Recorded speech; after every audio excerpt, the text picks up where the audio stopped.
أعوذ بالله من الشیطان الرجیم بسم الله الرحمن الرحیم. د ګل نایاب د یوټیوب چینل نه روح الامین نایاب تاسو ته مخاطب دی. زما نن موضوع صرف چې کوم دی نو د منګلور د غیور عوام دپاره ده. زما د منګلور مشرانو کشرانو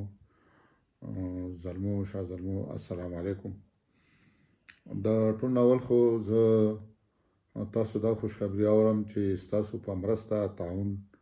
او ستاسو په یو کامیاب او زور احتجاج باندې چې کم کس دلته کې د منګلور په پول کې CNG سټیشن کولول غوښتل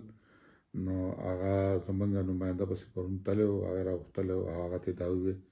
چې بهی زه بس د خپلې خبرې نه وروسته شوم او هغه به د منګلور په پول کې CNG سټیشن نه کولاوه. دا یوازې زما او د یو کس ګټه نه ده، د منګلور قومي امن جرګې ګټه نه ده، بلکې دا ستاسو د ټول ولس ګټه ده. دا ستاسو کامیابي ده. تاسو کوشش وکړو، احتجاج وکړو او کامیابۍ ستاسو قدمونه ښکل کړو او تاسو ته د فتح او د کامیابۍ تاج په سر کړو. دغه شان چې هر قوم خپل جدوجهد کوي او خپل حق غواړي نو هغه ته میلاویږي. هیڅ په دنیا کې داسې یو طریقه نشته او داسې یو طریقه نه ده راغلی چې یو ضرور سړی به ستاسو حق ستاسو د غوښتو او د جدوجهد نه بهر په پلیټ کې کیږي او تاسو ته به یې پیش کړي. د هغې دپاره به تاسو راوځئ، قرباني به کوئ، چغې به وهئ او خپل حق به غواړئ. دا ستاسو قانوني او جمهوري حق دی چې په کم شي باندې تاسو تکلیف میلاویږي. که هغې خلاف قانون موجود وي او تاسو هغه قانون د هغې خلاف به راوځئ، د هغې خلاف چغه به وهئ او هغه قانون به بدلوئ. اوس نوې خبره دا ده چې د دې سره نور دوه CNG سټیشنې زموږ په سر لکه د تورې ولاړې دي. یو سټیشن د منګلور د مینګورې بایپاس چې کوم دی په چوک کې چې کوم پټرول پمپ دی چې هغه زما خیال د ډاکټر محبوب دلی دی، د MNA د تحریک انصاف د MNA د سلیم الرحمن صاحب. هغو کوشش کوي لګیا دي چې CNG کولاو کړي، بلکې د ساعته پورې خپله کاروایي مشینري کړې ده او لګولی هم دی. ورسره چې منګلور ته راځئ او ګس لاسته د محمد رحمان دلی پمپ دی، هغو هم دا هڅه کړې ده چې هغه هم دا CNG لګوي. موږ خبره دا ده چې موږ دا جدوجهد صرف د یو خاص کس خلاف نه دی، نه زموږ د هغه سره څه پوره پټۍ شریک دي، نه موږ د هغه دښمنان یو چې دا یو لرې کړو نو ګنې دا بل به پرېږدو. موږ د دې ټولو خلاف جدوجهد کوو. موږ مخکې هم هغه بل په احتجاج کې دا خبره کړې وه چې د تختبند کولا ډېر نه راواله چې کم دا پایپ د ګیس را روان شوی دی د منګلور دپاره د چارباغ دپاره د 8 انچ پایپ چې تللی دی، موږ په دې باندې هېڅ قسمه CNG سټیشن نه پرېږدو. هغه که هر څوک وي، که هغه د مسلم لیگ خانان ملکانی ممبرانی، که هغه د MP، که هغه د جماعت اسلامي، که هغه د پیپلز پارټۍ او که هغه هسې څوک وي، خو موږ په دې باندې CNG سټیشن نه پرېږدو. دا د سیاست نه بالاتر خبره ده. دا خالص د قوم د مفاد او د هغو د فایدې او د هغو د تکلیفونو دپاره ده چې موږ ته په دې کې تکلیف میلاو نه شي. زموږ د منګلور قومي امن جرګې نن میټینګ شوی دی او په هغې کې زموږ دا تاسو ته د هغې اعلامیه ده، نوې خبره جاري کوم چې په هغې کې زموږ دا خبره ده چې تاسو یې نه د حکومت ادارې او چې هغه کم سهولت ورکړي نو هغه خبره ویزې پی به راکړي خو پچې وپکي، هغه بیا په دې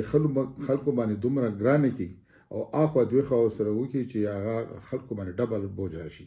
لکه مثال طور تاسو والی په منګلور کې حکومت په کروڑونو روپۍ لګولې دي یا ادارې یا MNA یا MP که هر څه کړي خو د خزانې پیسې پرې لګېدلې دي. ستاسو د جیب نه دا خزانه جوړېږي، په کروڑونو روپۍ لګېدلې دي، ټانچې جوړې شوي دي، ټیوبویلې د چینو نه په کیلومیټره باندې پایپونه راغلي دي او اوبه یې دې قوم ته راوستي دي. خو نن څه حالت دی هغه اوبه موږ ته نه میلاویږي او بیلونه موږ باقاعده ورکو په بیلونو کې څه دغه نشته دا هغه اوبو نن دا حالت دی چې هغه د خلکو د اوبو هغه کنیکشن یې کور ته تللي دي خو په هغې کې اوبه نه راځي که راځي نو ډېرې لږې راځي اکثر لیک کېږي بهر ته ځي خو بهرحال موږ دغه خبره نه کوو خو چې څه کېږي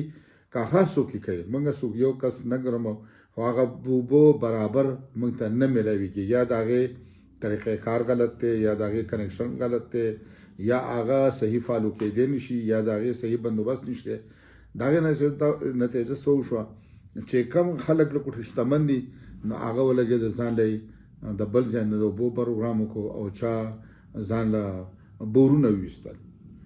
په خپله دلته نږدې په دې علي خان خیل کې زما خواوشا وګورئ چې څومره بورونه ووتل د هغې سره به څه وشي اوبه به کمه شي د اوبو سطحه به پکته لاړه شي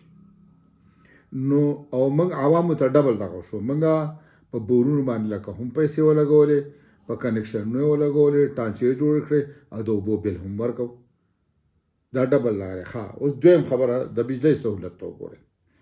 جی بجلی راله موږ ته ولګېده 300 ډیمونه یو ویسه جوړوم او هغه بل دعوه کوي چې موږ خو بجلی دومره موده وشوه چې موږ به حل کړی ده موږ لوډ شیډینګ ختم کړی دی لیکن زموږ علاقو ته هغه شان لوډ شیډینګ دی نو د بجلی بلونه هم خبرې ورکو او چا سره یو پی ایس سی لګولې دي چا سره جنریټر لګولې دي لکه ډبل پمپ باندې دغه شروع دی نو موږ اوس دا وایو چې بس ته کنه قرار شي د خدای خاطر وکړي دا په موږ باندې ډبلینګ مکوئ ښه پوهېږئ چې اوس په دې علاقه کې یا د حکومت سره ګیس لاس نشته نو تاسو دا پایپ موږ در کړی دی د کورونو د استعمال لپاره تر اوسه خو پکې پمپونه نه ونه پکې سی ان جي سټیشن وي پمپونه ته چې کورونو ته دا ولګېد او کامیاب شو چلېدل شروع دا خلک پسې راووتل د حکومت د طرف نه مرکزي حکومت نه هغه د دې سی ان جي سټیشنو حوصله شکني کوي هغه چې دا ونه لګېدی ځکه چې بیا لپړه جوړېږي او خلکو ته تکلیف وي د خلکو نه غریب مړه شي بیا احتجاجونه شروع شي په مینګورا سیدي په پېښور کې خلک بیا ځي نو څوک د تیلو چلې اخیستې دي تیل بالی څوک په لرګو پسې ګرځي څوک هیټرې دغه کوي لکه ډبل خرچه شي لکه د ګیس هغه بیلونه به هم ورکړي او ورسره به دام کېږي اوس دا له به دې اوس موږ ته جوړه کړه چېرې دا ګیس چې کوم پایپ لاین دی دا خو کامیاب شو او خلکو کورونو ته دغه لاړ اوس دې را بیدار شو چې او دا خو کامیاب دی او ښه چلیږي نو اوس دې پې سټیشن یې لګوي د هغې سره به څه چل وشي چې د څنګه د بجلی د اوبو لانجره دغه شان دا قصه به اوس موږ ته بیا جوړه شي لکه موږ به هم د ګیس بلونه ورکو او هم به په لرګو پسې ګرځو او یا به بیا د ګیس سلنډر راوړو هغه به هم بلو او دا به هم بلو او هغه به هم زموږ خرچه کېږي او دا به هم کېږي نو ظالمانو د خدای قرآن ته وګورئ دا چل ولې زموږ سره دی کوئ د دې قوم سره کوئ چې زموږ ډبل دغه کېږي چې تاسو دا ښه پته ده چې که چېرې دا سی ان جي سټیشن ولګي نو دې قوم ته به تکلیف وي د هغې له پاسه د ګیس اداره کله وایي دا سړی مړ کوي دا هغه موږ ته دا خبرې کوي او کله وایي جلسه جلوس وکوي او کله وایي دا چل وکوي که نه دا خو د هغو حق دی او دا به لګي ولې چې موږ وایي قوم څه کوو د سی ان جي د ګیس د ډایرکټر چې کوم په فضاګټ هغه دا بیان دی دا د هغه خبرې دي دا ایجوکیټډ سړی دی وایي موږ په قوم باندې څه کوو زموږ خو پیسې پکار دي وایي موږ ته د هغو نه زیاتې پیسې میلاویږي تاسو باندې په دې یونټ خرڅو او د هغو نه په ډبل په دې خرڅو لکه مطلب دا دی چې د حکومت چې کم ادارې دي د حکومت چې کم سهولیات دي نو دا د قوم د مفاد دپاره نه دي خو دا خالص د پیسې دپاره دي یعنې دې ته موږ اړو بني ادم نه ښکاري وو د دې خبرې څه توک دی زموږ دا خیال دی چې حکومت چې کوم انسټیټیوټ جوړ کړي دي که د اوبو دي که د بېتا خو د دې لپاره دي چې د قوم ته فایده ورسي خو که دې پکې صرف دغه خبره کوي نو بیا خو هغه نه کېږي صرف د پیسو خبره کوي نو بیا خو موږ دغې ته تیار نه یو لہذا موږ دا خبره کوو که چېرې سی ان جي یا د ګیس سوی نادرن ګیس د دې مقامي ډایرکټر د اسلام آباد د دې چې کوم خلک دی کم مختار دي د حکومت دي هغه په څه طریقه څه پیسې مېسې او دلې نوسي ورکړي نو موږ دا اعلان کوو چې موږ دغه نوسي نه منو دا قانون نه منو موږ بیا خپله خبره کوو موږ بیا طاقت استعمالو هغه د قوم طاقت دی دې پیپ ته موږ ناسو په موږ د ټینکونو راوخیږي په موږ د آرمي پولیس راشي موږ د پکې وولي زمونږ په وینې دا ګیس خړوب کې جوړه دی نه د سینجي دغه دی والي کله چې موږ ژوندي نو موږ دې ته دین نه پرېږدو هغه که هر څوک دی لهذا له دې نه مخکې چې په دې علاقې کې یو خوندریزي جوړه شي یو بل جوړ شي موږ په ډېر درمندانه باندې دا درخواست کوو د قوم د طرف نه سلیم الرحمن صاحب ته هم درخواست کوو د محمد رحمان دی که هغه ټول ته چې هغه باعزت طریقه د قوم په همدردۍ کې هغه د دې د نمایندګۍ دعوې کوي د قوم د مفادو خبره کوي لهذا دا د عملی طور دا ثابته کی دا څه دومره غټ لاس او نقصان نه لري چې دې ته کېږي بل څه کې دې دا پیسې ولګوي او یا دې دا وکړي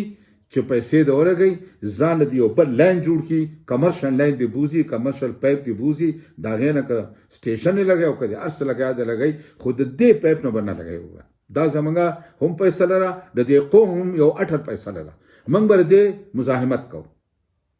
دا صفا خبره کوم نو موږ دا فیصله کړې ده چې د بجلی په شان دی او د اوبو په شان چلنو به زموږ سره نه کوئ چې موږ به بیا د ګیس بیلونه هم ورکوو او ځان به لرګي ګورو او بیا به هغه پوکل کوو زنانه به لګي هغه به د شپې په نیمه شپه بیا لګي د دې خپله خوښه ده چې موږ ته کله به ګیس را پرېږدي او کله به نه را پرېږدي او روزانه به بیا هړتالونه کوو چې زموږ نه غریب شو دا چل زموږ نه کېږي موږ یې په جمع د اوس نه د دې نه انکاري یو که دا قانون دی او که هر څه قانون د دې خلکو د مفادو دپاره دی دغه قانون کې به تبدیلی راولي په دې پیپ نه به مطلق هیڅ قسمه د دې نه به د سی ان جي کنیکشن نشي کېدی هغه که هر څوک دی دا به زموږ جدوجهد دي دا به زموږ ایمان او دا به زموږ وعده او دا به زموږ عهد دي موږ د خلکو ډېره شکریه ادا کوو موږ په دې کې اوس لګیا یو چې کله مقرره موږ بیا د خلکو ته به اپیل کوو موږ د ټولو علاقو سره رابطې کوو دا ټول خلک به بیا راوځي او موږ به بیا د منګورې په لور روان یو که هر طرف ته موږ بیا لاړ واته کې د ډي سي د دفتر نه یې راوغورځو د اے سي نه وغورځو او یا د په لارې چې د ډایرکټر صاحب ناست دی چې ډېرې غټې غټې کوي که د دنه بیا ګې راوغورځو چې څه انجام وشو د دې به دې ذمواري که نه اوس د خپله ذمواري سر ته ورسئ او د دې چلونه د دې ناوړي قلار نه قلار شي زه ستاسو د ټولو ډېره شکریه ادا کوم دغه خبرې چې ما تاسو ته وکړې او د نه خبر کړې او دا امید لرم چې که چېرې داسې وخت راغی ستاسو ته راوتو نو انشاءالله چې د مخکې په شانتې به تاسو انکار نه کوئ نه به هیڅ قسمه سره کنفیوژن شکار کېږئ او چې کله موږ تاسو ته بلنه درکړه کله موږ تاسو ته اواز وکړو کله موږ تاسو ته غږ وکړو کله اپیل وکړو نو انشاءالله په یو اواز او په یو قدم به روډ ته راوځئ او خپل حق دپاره به جګړه کوئ او خپل حق به غواړئ تر دې د هغې پورې چې څوک موږ ته خپل حق میلاو شوی نه او موږ دا خلک د دې نه منې کړي نه ډېره مننه او ډېره شکریه والسلام الله تعالی روغ جوړ لره